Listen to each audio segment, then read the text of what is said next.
Hey everyone, why don't you quickly walk down the memory lane and remember those places, your school, college, those coffee shops, those malls, or even the nearby Kirana stores? Feel a little nudge of an emotion? Well, that's what cities do to us.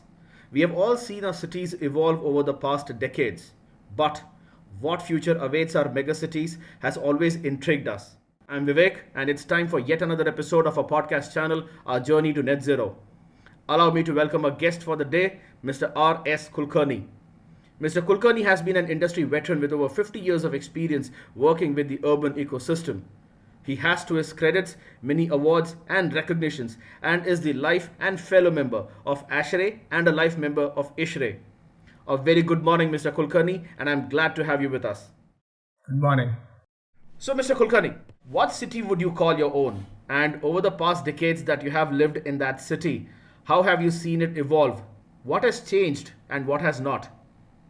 See, I came to Pune nearly 50 years back, or maybe more than that, and I remember when we used to, cross the roads. It used to be so very easy. Now it takes about 10 minutes to cross the road if you want to go across. So the traffic has gone up dramatically. The pollution in our area has gone up dramatically, and of course, everywhere you see now new buildings coming up where there used to be single story buildings. So I think the population is also burgeoning. And what part of the city, sir, would you say still remains as it was 50 years back when you had moved into the city? I don't think any city remains the same after 50 years. There is virtually nothing which was very similar when we came in here into Pune. I am sure the story is very similar for all the other cities which are growing at a fast pace. All right. So, Mr. Kulkarni, what are your comments on the way in which the urbanization journey has evolved so far and the direction in which you foresee it heading? See, urbanization is going ahead at a very fast pace, virtually everywhere, even in my city. And a number of buildings are coming up of all sizes, shapes, and types and usages. The majority of them are not looking at sustainability very seriously. That's rather unfortunate, and because some of them are giving just a passing glance at the sustainability. But there are a few serious players, especially they are international companies or backed by international companies, or ultimately users are going to be international. They are really bothered about sustainability, and then they push the local guys to do it. So I would say a small percentage of it is really going in for sustainability. Majority of them try to avoid it. Okay. When you look at India as an overall country, as an overall urban ecosystem, how do you foresee the direction in which all the cities are heading to? See, as I see it, basically you're going in for high-rise buildings, larger population density in a particular place. Obviously, these things are going to be very important. But what it is affecting us is other than only sustainability. Even there's a lot of pollution in our city. Some of the places are the most polluted in India. So that's going to be a big problem as urbanization goes ahead. So other than only the energy aspect or the sustainability aspect, we will have to look at some other aspects too to make cities more livable. Okay, fine. Mr. Kulkarni, you made a reference to two very distinct aspects. One is the growth and the urbanization of India. Second, you refer to pollution. Okay. Now, 21 out of 30 most polluted cities in the world are in India. So, is that kind of draw a very promising picture of the India in the future? Yes, as far as the infrastructure goes, yes, I think it promises a very good picture in the future. But we really need to look at what you call sustainability. And according to me, sustainability also includes having good indoor air quality or outdoor air quality. And do you see the buildings and the infrastructure which is coming up these days or in the recent times to match your definition of sustainability?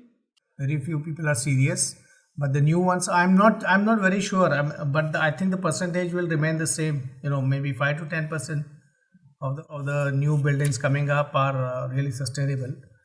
The rest I'm not very sure about, and I don't hold very high hopes on them unless the investors start thinking differently. Great. Picking up right from there, Mr. Kulkarni, what changes have you observed in the way investors or end users approach their projects today? Yes. See, the end users with whom we are dealing, or maybe even the other consultants or other people are dealing with, are basically interested in getting the maximum amount of profit at the minimum amount of investment. So there it happens that they're not bothered about sustainability. I'll give you one example. We were doing a very large building which was being given by the builders, and then we gave them all ideas of how to make it sustainable, how to consume least amount of energy and all. So one of the answers that we got ultimately from them is, no, let's not do that, because we are not going to pay for the electricity.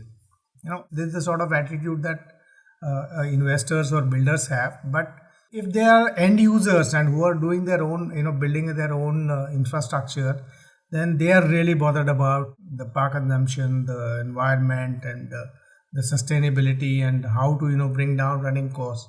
They are really bothered. So I think there is a divide here between ultimate users having their own installations and investors doing that part of it. So, Mr. Kulkarni, are we saying that there is a difference in the sensitivity towards, sustainability as a whole and the need for energy efficiency between, say, on one side you have investors, and the other side you have end users? Does that divide still exist? I think it's become a buzzword, sustainability. So everybody talks of it when you start off a project. We want to be sustainable. But as the things go ahead, then you separate the chaff from the grain, basically, in the sense that investors tend to start, cutting corners and saying, no, no, we can do this later, we can do this later. But the users, as I told you, end users will go down that path very rigorously. So it happens right from the beginning. Everybody start talking about it, but a few end up sustaining sustainability. Let's put it that way. That's a very interesting way to put it, Mr. Kulkarni. But before we go any further, let's just pick on the word as sustainability. And as you said, it's a buzzword. Everyone would like to use it. But how many people really understand it? What would be your holistic perspective about sustainability and an ideal way a project or a city must be looking at sustainability? I think I'm a bit out of depth when you talk about cities, but I can talk of buildings that we are designing.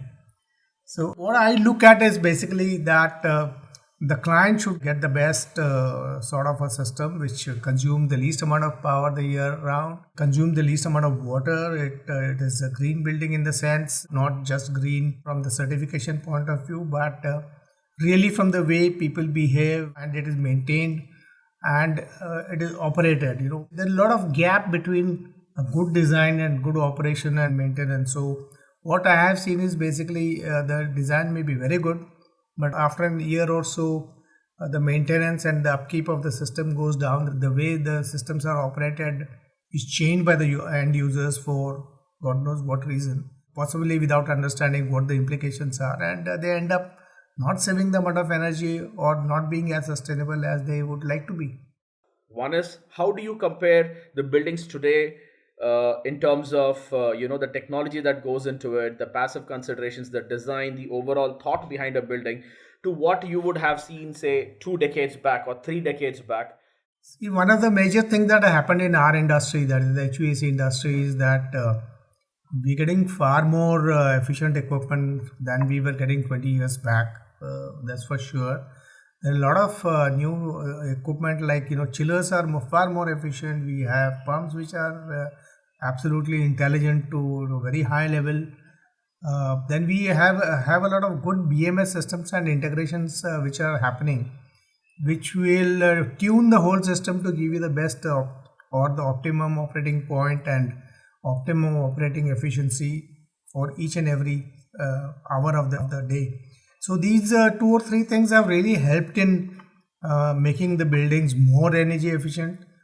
Some people are convinced that they should do it. Some people are not, but every small step towards sustainability is a good thing as far as I'm concerned. So whatever they embrace, we do it for them.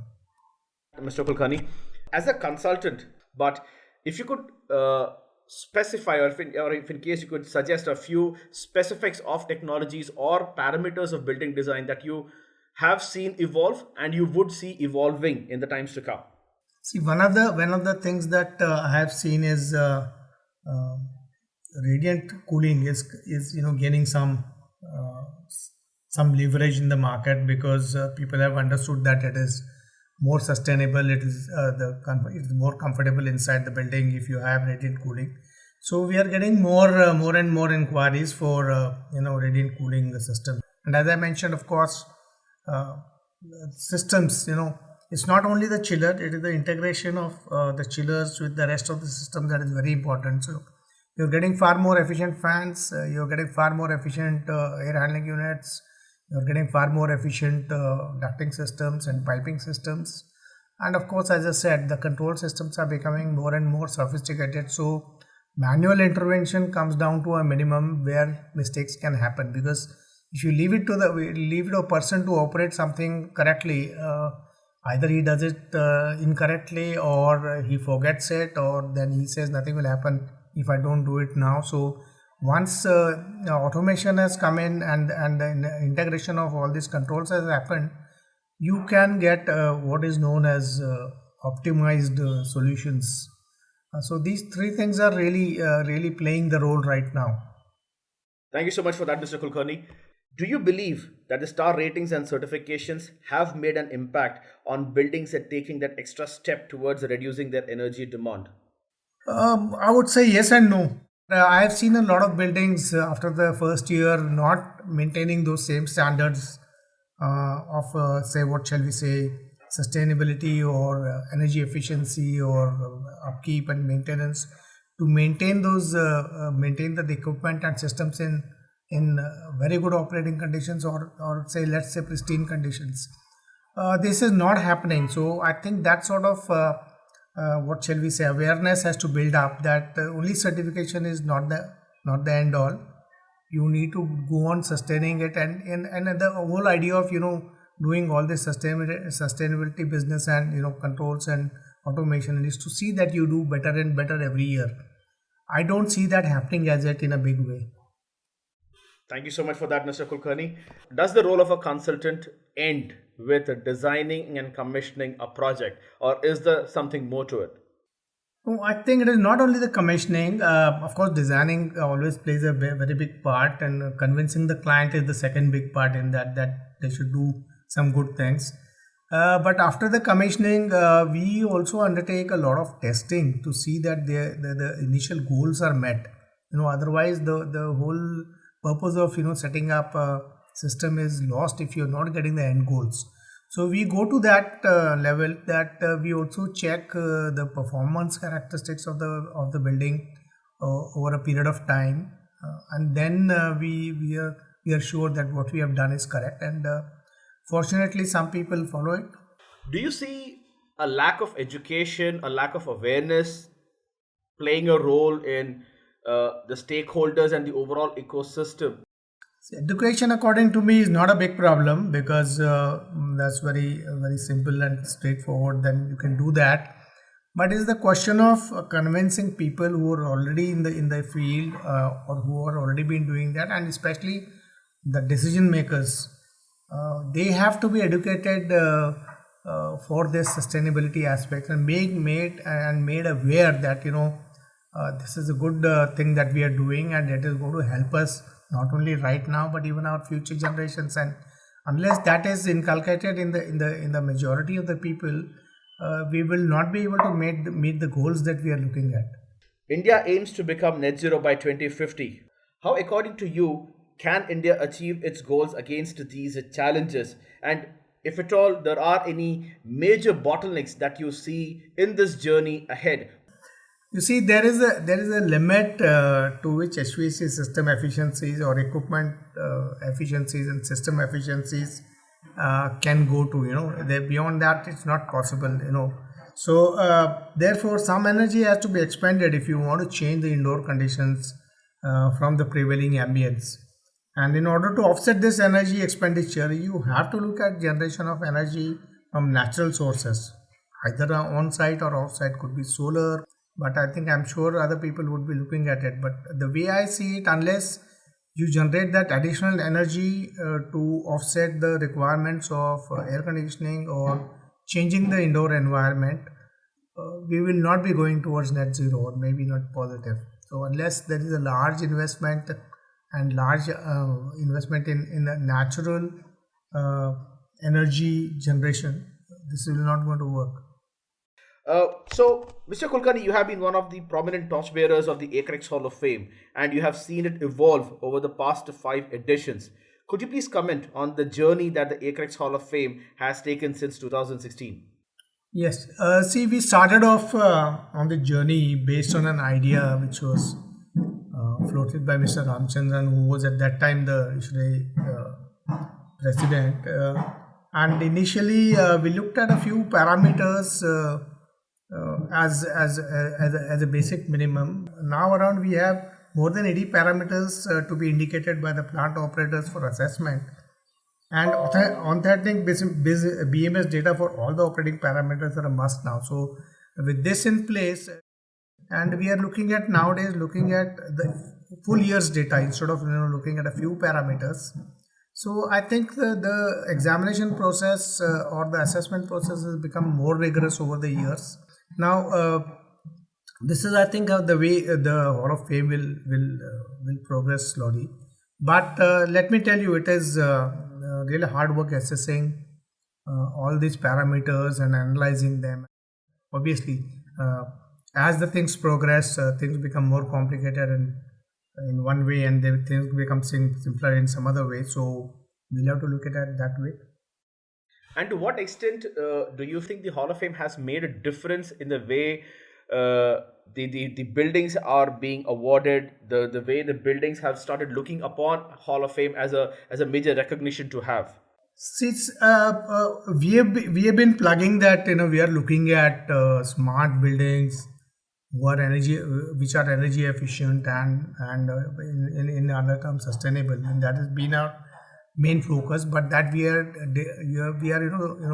concentrating more on the HVAC part being part of ISHRE, because there are other certification systems which take care of a lot of other parameters, whereas HVAC, which consumes a lot of power, nearly sometimes 50% of the power or 60% of the power in the case of hospitals, that's being neglected and not being given the same weightage as it should be given.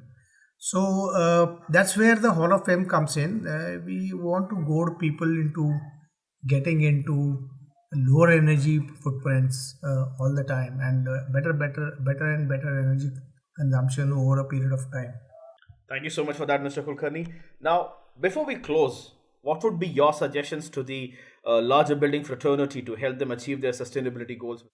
I think the everybody has to play his bit in sustainability, starting from the owners to the consultants to the contractors to the people who really commission the systems and the people who maintain and operate it. So other than that, in HVAC systems, nowadays you have to include better and more efficient equipment, as I said, like chillers, pumps, air handling units, and some other systems. Look at better systems and integration, and of course, use the latest controls and algorithms for a total approach to sustainability. And with these things taken care of, I think we should progress to better levels. Thank you so much for that, Mr. Kulkarni. Thank you so much for a great conversation. It was a pleasure to have you with us. Same with me here. Thank you very much. With this, we will call it a wrap. To my commercial building fraternity, we are hosting our next edition of the ACREX Hall of Fame on the 18th Feb 2022. We look forward to receiving your nominations, and we hope you do make it to a Hall of Fame. On this note, taking your leave until next time.